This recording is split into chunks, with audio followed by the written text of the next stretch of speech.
genetics, IQ. We're going to get into those and related topics with Razib Khan right here on the Matt Forney Show.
Thanks for coming on the show. Great to be here, bro. For the people in the audience who don't know who you are, could you just give a brief overview of yourself, your work, what you do, that kind of thing?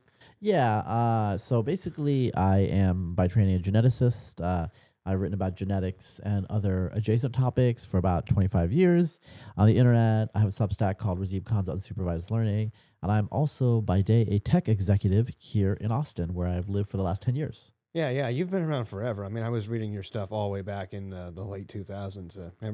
I remember the old gene expression blog and its various incarnations. Yeah. The archive is still there, so genexp.com is still there. I think I have the domain up until into the 2030s. So that blog started in June of 2002. There were some of the co-founders are interesting. Like this is in the record. Do you know Elizabeth Spears? I know the name. Yeah. Yeah. So she was a co-founder before she was woke. So that's a little awkward for her, for people to know that she used to blog with me. But she used to have different views. Let's put it that way. Yeah. The world back then was a little different. I mean, we're thinking to the era of like when someone like Richard Spencer was considered a mainstream figure. Yeah. Actually, like this kind of caused me some problems on the internet, but I wrote some posts and pieces for Talkie Mag back when Dick was a editor there. Oh yeah.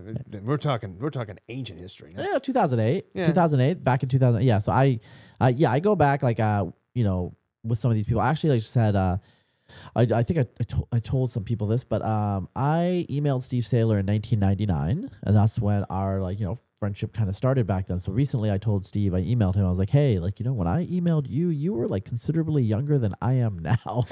So he was like, wow, we're old. I'm like, yes, we are old. So yes. Does your work focus on any particular subset genetics? Yeah. So when I started writing on the internet in 2002, I had like a personal webpage. I had some other things, actually, even in the late 90s, and I was in Usenet, just by way of explanation for the Gen X and Boomers, because they know what I'm talking about. But in 2002, I started writing on the internet about genetics and science and politics and all these sorts of things, and I talked a lot about IQ and various characteristics, but we didn't really have that much data back then. The Human Genome Draft had just been completed in the year 2000, so 2 years before that, and as late as 2010, a single human genome would cost about like $100,000, like $50,000 to $100,000. Holy crap! Now you can get it for $300. Like I have mine. I have my whole family's genomes. So we didn't have that much data back then. Now we have a lot of data, and I talk about a lot of different things. So if you go to my Substack, I talk about the genetic history of like peoples all over the world. We have ancient DNA. Like we have thousands of genomes of people that lived thousands of years ago, whereas in 1999 we didn't even have a single human genome of anyone alive today. That's how much it's changed. Amazing, and totally exciting developments. I'm obviously nowhere near your level on genetics. So I'm just listening in awe, like all this. Well, the field as a whole is it is awe-inspiring because of the way I explain it. Like the math is pretty simple. The first human genome costs about $3 billion to sequence. Mm-hmm. When was this? It was done in the year 2000. The human genome draft. Oh, right. Yeah. Francis Collins, Craig Venter, Bill Clinton was all like smiley and happy, and so that was a $3 billion project. And today you could get that done for $300. Oh yeah. 25 years later, 26 years later, right? And I assume it's led to all kinds of breakthroughs in medicine and health and all that. Some, not a non-trivial number. I think it was a little over. A lot of these technologies, they overpromise in the short term, but they probably underpromise in the long term. So I think some of the biggest breakthroughs probably in the area like cancer genomics will probably happen in the next generation and hasn't happened yet. And that was kind of the promise. Like targeted therapies have not really happened yet. I think they will happen in the next 25 years. Yeah, so it's like you're not going to see anything from this in the next couple of years when some major breakthrough happens, but your kids might see it. Yeah. Also to be fair, the way I have explained it before, it's like the reading and the writing revolution. So reading the genome is important, but writing is like doing gene editing and other things. Obviously, that's going to transform the impact of genetics. And if you have a major genetic disease, like you can sequence a newborn and detect it now, which is like we didn't have a genome 25 years ago. Yeah, right? you can detect something that's hereditary, debilitating, and know about it before the baby is born. Yeah. So my older son is the first human who was sequenced before he was born. Oh wow. Yeah, in 2014, it was reported in MIT Tech Review. Just Google it. Oh yeah. Go check that out, kids. After you're done watching this, or like ask AI. Ask AI. AI will tell you.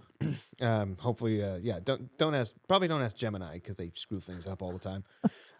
But yeah, it's all fascinating stuff. And as you mentioned, one of the topics of your writing is IQ. Any interesting insights there? Because that's a bit of a controversial topic. Yeah, a little bit. Interesting. So the thing with IQ is, first of all, like I feel like it's one of those things that's not controversial and not much has been discovered in some ways because we've known so much and for so long, but people are in denial about it. So, for example, people routinely say, "Well, IQ is just it's a pen and pencil, pencil and paper test, and it doesn't tell you anything." But obviously, it's like highly predicted and predictive of a whole host of life outcomes, right? That seems like pretty straightforward, but people will straight up deny that. So you have to like argue about this thing, and no shade, but maybe a little bit shade on some Christian people in the audience, but it's like talking to creationists. Yeah. Why are we arguing about this? Why am I arguing about the validity of IQ when it's obviously valid? The reality is there, and you can see this on the macro level. Like higher IQ societies generally are better to live in. Yeah, exactly. I mean, you lived in Latinx America. So. Yeah, I lived in Mexico for a while, which is average IQ of 89, I believe. Yeah, like it's 90ish. Yeah. Yeah, the Lin of Van Han. So that's one fact. In terms of like the genetics of it, part of the issue is because of the genetic architecture, it's so dispersed over many genes. With whole genome sequencing and massive sample sizes of millions and millions of people, we've gotten to explain about like 15% of the variance simply through the genetic positions we can attribute to, but that's still less than the heritability estimates using statistical methods like, say, twin studies, right? Which is like more like 50 to 70% heritable, okay? And so... some people argue that if we do enough whole genome sequencing on enough people, we can eventually converge the genomic heritability estimate, SNP heritability estimate, with the statistical estimate. And other people argue that there are some statistical difficulties with getting that. And so there are, lacunae, like there's gaps, there's holes. But the overall picture is that it's a highly heritable trait. It's very impactful and important. And, it can be useful to take IQ tests and target kids early. Like that's one of the big things that, they used to use it. IQ tests were to target, kids with disabilities, but also gifted kids, right? Like, you look at the people at the outliers and you could do different things with them. Whereas like most of the educational system is kind of geared towards the normies in the middle. Oh yeah. Right? I was in public school and then I was in an elite Catholic school. So I know the difference there. Wait, where'd you grow up? Syracuse, New York. Okay. Yeah. Okay. I know someone else from Syracuse. Yeah. So like I know very much from my own experience. The public schools, maybe not lowest common denominator everywhere, but it definitely was where I grew up. And then you go to a school, with the elites of the local area, and suddenly it's way higher. And then I discovered I was way dumber than I thought I was. Yeah, I mean but that's what you want. You want to be in a situation actually. Where you are the dumbest person in the room, because that actually elevates you. I think one of the things that happen in some parts of America and in some parts of life is like you want to be a big fish in a small pond, and I myself do not like that. I mean, it can be beneficial in some situations, but not others, particularly when you're trying to personally grow. Yeah. I mean, I guess like the situations where it's bad, where you immediately see how outmatched you are is like when you've been given no preparation in life and you're told you're great, right? Yeah. So it's like, let's say you went to like a rural public school in, I'm going to give like West Virginia, okay? Mm-hmm. And then like you go to MIT. And all of a sudden it's like, okay, like these kids are like 5 years ahead in math. That's going to be tough. Oh, You know, yeah. hopefully you can overcome it. But that is a tough situation. You know, like they're asking you to jump not like 2 or 3 stair steps, but like a floor. Yeah. You know, and that's difficult. Yeah, I can definitely, I can definitely see that. IQ, sure, yeah, being told, yeah, you're great, but you have to, develop that. You have to put it to use. Yes. Particularly at a younger age, when Yes. your brain is more malleable. Yeah, I mean, that's a great thing about America. Traditionally, we have applied, human capital. We've taken human capital and applied it pretty efficiently, right? So, I mean, that's the dream. And I hope that continues. That's for sure. Oh yeah. Any other insights on this particular topic? In terms of IQ, I think okay, I'll tell like a funny story. Not a funny story, but an interesting thing that is not in the published literature because it's not because it's politically incorrect. It's just like it didn't find a place in the paper. So I have a friend, and he was looking at IQ estimates from genes, and he had a bunch of families in there, and like everything kind of made sense. Like families, like parents that had high IQ estimates from their genes had offspring that had high IQ estimates from their genes, right? And like they measured the IQ, so everything fit into place, right? But there were a small number of families where, well, actually, like it's actually reversed. So there were a small number of individuals where their IQ was around 100, so it was about average. Yeah. But they looked at their genes and they were like, oh, they should be retarded. Like literally retarded. I'm using like, mentally disabled, right? Yeah. So why are they not retarded? Well, they had their parents. Their parents had IQs of like 130 and 140. Wow. So what it was is that gene, you take a normal person and you drop them 30 to 40 points, they are retarded. Yes. But if you take a person whose parents are very high IQ and the rest of their genes are very high IQ, it doesn't make them retarded. It makes them normal. Oh, so basically, in that situation, you can like sort of raise someone up from their natural floor through good parenting. Well, no, it wasn't good parenting. It's the parents' genes were very good. Oh, so they had a new mutation that was like wow. correlated. So Yeah. that is the version of being retarded in those families. Yeah. So if it was a normal person, a normal family with that mutation, their IQ would be 70. Yeah. But the parents had IQs of like 130 and 140. Oh, And so their kid had an IQ of 100. wow. Yeah. And so the kid was never, so that child was never targeted for any sort of, like, oh, they're not mentally retarded. They're not on paper. But when they did the genetic test, they saw that they had a mutation that should mean that they are retarded. But the reason they're not retarded is they're one of the few people that had that mutation whose parents were very high IQ. So they had compensatory genes. That's the way you would explain it, right? Yeah. I think that's an interesting fact, that there are people out there who actually are retarded for their family, but they are not Yeah. in the general population. But that means that you have to think about what was their family life like growing up. Yeah. Like they're the average intelligence person and probably a super high IQ family. And probably their parents are just like, why are you so lazy? Yeah. Like, why can't you do algebra in your head? Yeah. Yeah. Stuff like that. Pretty fascinating stuff, and it shows just how complex the whole field is and how complex the human genome is. Yes, it is. That's It's just amazing. Are there any other particular fields of interest and of stuff you'd like to share with the audience? Yeah, I mean, so a lot of what I read in my Substack right now is a lot about like human population history, population turnover, and we've discovered so many things I can't even like begin to start. But basically, one of the things that we have discovered is many parts of the world, people have replaced themselves over and over and over again. So, for example, if you go to France and northern Spain, you can go to these caves, and there's these paintings in the caves, like Lascaux. I think Lascaux is a famous site. Altamira is another site. There have been like documentaries about these cave paintings. So those are Paleolithic people. They're from like the Magdalenian culture, maybe, or the Gravitian culture, whatever, Salutrian. There's various cultures.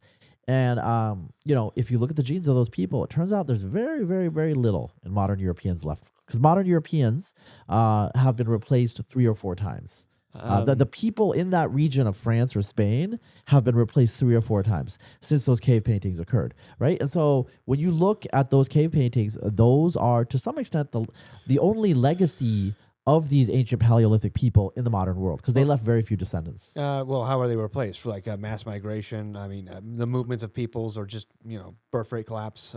Any theories?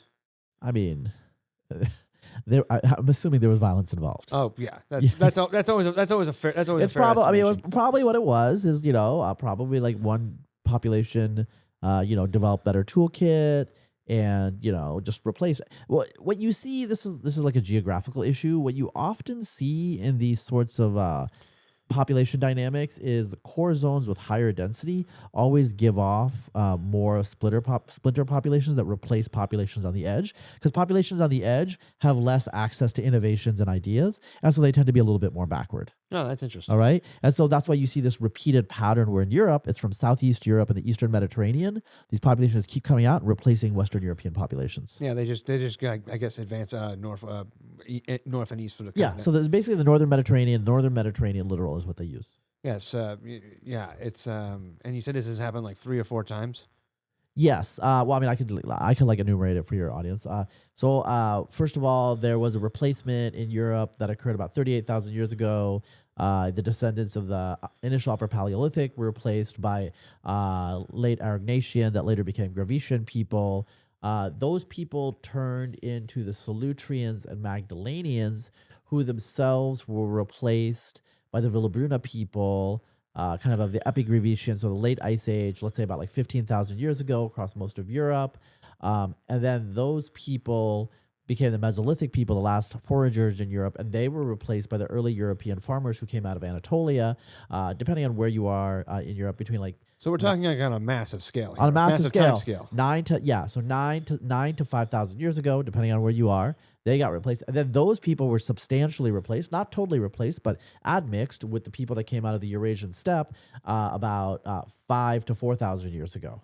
Ah, yeah. Right? And so, like, I'll give you a really concrete example. So you could think of, like, say, people in Italy today, like, let's say a standard Italian will be about, like, 35% steppe pastoralists, about 50% Anatolian farmer, and then the other 15% are various types of foragers, mostly the last wave of foragers, the Villabruna people, and maybe 1 or 2% of one of the earlier waves. Interesting. Right? And like, has it, has this, I assume it has occurred in other parts of the world. yeah. But, but is there any population that is like, I don't want to say hasn't been replaced, but like, has this gone on less often? Because I assume geography and climate So plays in a role. China, we don't know why. Actually, I have some theories. I think it's probably like just like the ecological diversity and depth of China during the Ice Age, so they had a larger population. But it looks like the modern Han Chinese are descended from people that were foragers on the North China Plain at the end of the last Ice Age, which was like 12,000 years ago. And so there's continuity there. Whereas in like the Middle East, in India, in Europe, in a lot of Central Asia, there is no continuity. There's multiple replacement. Australia does look to be a situation where it's quite plausible and possible from everything we know that people like have been like basically the same people for 45,000 years. Oh, that's interesting. Well, we've heard a lot about Australian Aboriginals, but yeah, that would make sense given its relative isolation. From It's isolated, and they never picked up agriculture. It remained like a hunter-gatherer continent until the 19th century, right? I mean, yeah, I might be misremembering it, but from what I understand, before they made contact with European explorers, they didn't even have like bowls. They would drink water. They would cup their waters in hands in a stream. Yeah. In fact, they lost the bow and arrow at some point.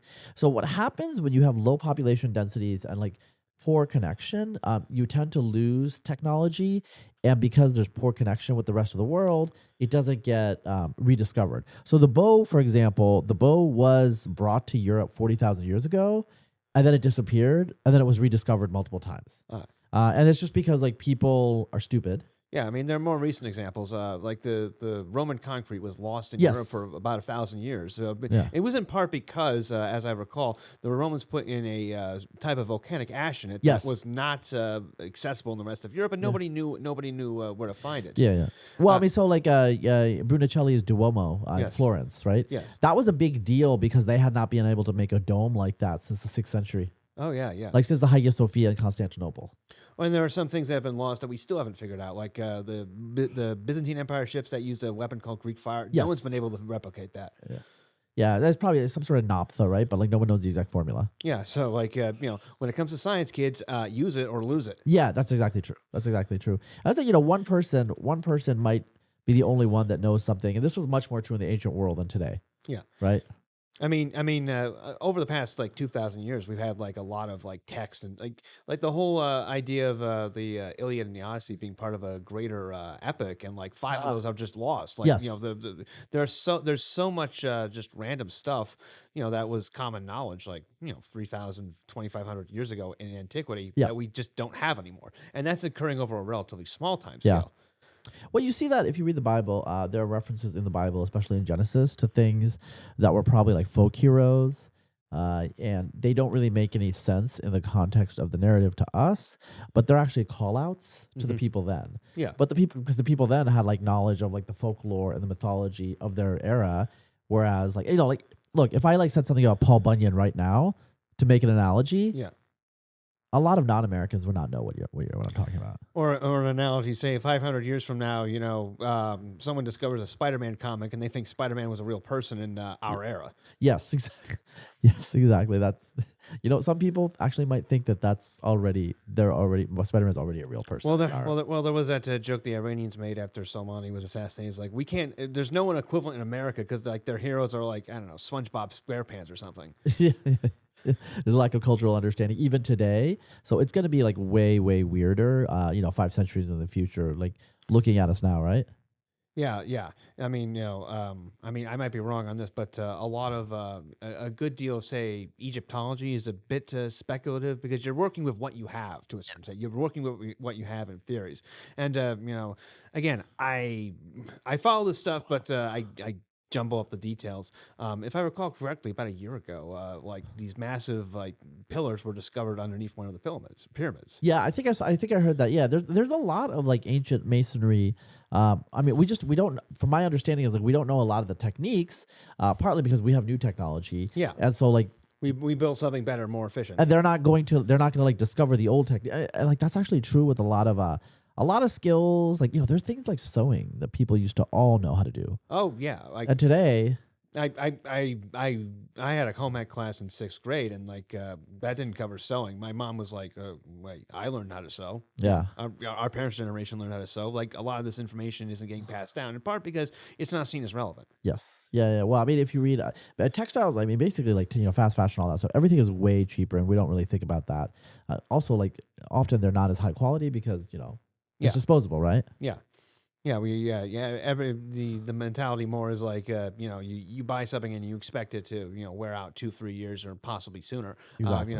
As opposed to 100 years ago, you expected things to last because that was just how things were. The resources were less readily available. You couldn't build disposable stuff. Exactly. Yeah. Any other insights on this that you have or any interesting research or whatnot you've put out recently? Yeah. So I will close by saying that, sometimes like, all things that are old become new at some point. I feel like, after the trans movement and other things, for whatever reason, I think Gen Alpha, the younger Zoomers, they're not quite aware of like the importance of sex differences, individually and socially. Oh yeah. And, I feel a little weird talking about this, writing about this. I've started to like, focus on this anymore because it's like, don't we know this? But you know what? A lot of youth don't know this. So I think, for example, like if you look at the grip strength difference, which is like how much strong, there's very little overlap between males and females on upper body strength. Oh yeah. Okay. And like a lot of people don't know that because, a lot of males don't beat women anymore. Honestly, I think that's in the past. Maybe I shouldn't laugh at that, but like that's like in the past, that was a common practice. So women would know how strong men were, and men would know that they could overpower women. Whereas today, you're not supposed to put your hands on women, which to me that's a fine norm. Yeah. But don't hit women is a good philosophy to have. Yeah, but you see these movies where these little women like Black Widow or whatever in the Marvel films, she's like totally like bodying men literally 3 times her weight. Yeah, it's been that's been a theme going back to the 90s with stuff like Lara Croft and whatnot. Yeah, I used to call it in archetype the archetype of the butt kicking babe. Yes, exactly, 100%. That's exactly what I was thinking. So I think that's something that we need to revisit, just because that information for whatever reason has gone stale. Yeah, it's a bit bizarre, but that's an entire litany I could go on forever. Razib, where can people follow you and keep up on your work? Yeah, the easiest place is just go to razib.com. And my Substack is razibkhan.com. Nice. Thank you again for coming on the show. Yeah, my pleasure. Illegitimate non-coverundum. Don't let the bastards grind you down. I'm Matt Forney with Razib Khan, and we are out.